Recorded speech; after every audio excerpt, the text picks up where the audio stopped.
Hello, I am Dr. Vinayak M, consultant psychiatrist at Simhans Hospital in Kuthuvaramba, Kannur, Kerala. Today, I will be talking a little bit about depression and its symptoms and the options available for treatment. As we pass through these tumultuous pandemic times with stressors at almost every level of life, mental health of people has taken a beating. Today I will be briefly talking about depression. Depression, as you all know, is an illness seen in all parts of the world, in people of all socio-economic strata, in both rural and urban settings. Its prevalence rates are slightly more in females.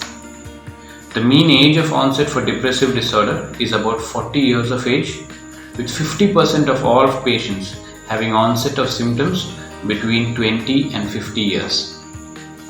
The illness can also begin in childhood and sometimes later on in life. There are multiple etiological theories for the causation of depression, both biological and psychosocial. Whatever the cause, it is vital that the symptoms and behavioral changes of depression are picked up early and the interventions are made. The primary symptoms of depression, according to ICD, are a persistent low mood, a lack of interest in previously pleasurable activities, or an increased fatigue, easy fatigability, or low energy levels. Other symptoms include changes in concentration levels, increased guilt, low self-esteem or feelings of worthlessness, increased pessimism or more negative attitude to future life.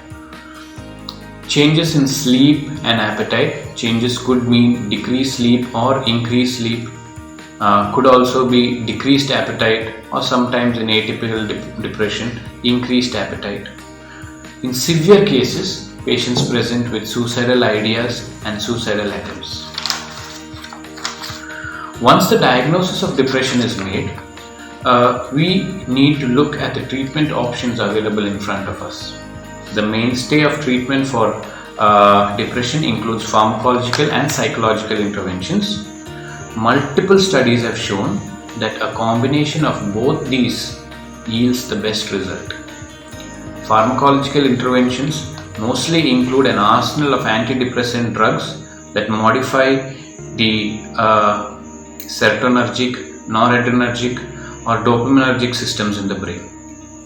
Psychological interventions are mostly in the form of cognitive behavioral therapy based on the principles proposed by Aaron T. Beck. Once the interventions are made, the patient attains remission, and once the symptoms have actually subsided, it is important to continue the maintenance treatment to avoid a relapse of symptoms, which could be common in these patients. Some depressive patients have an increased risk of suicide. Though depression is not the only cause for suicide, it is by far the most common.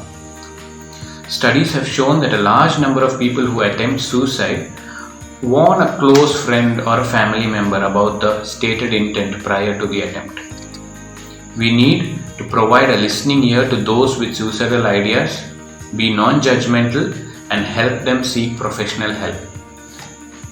Apart from the pharmacological and psychological interventions for treatment of people with high suicidality, one of the more effective treatment modality available is ECT or electroconvulsive therapy.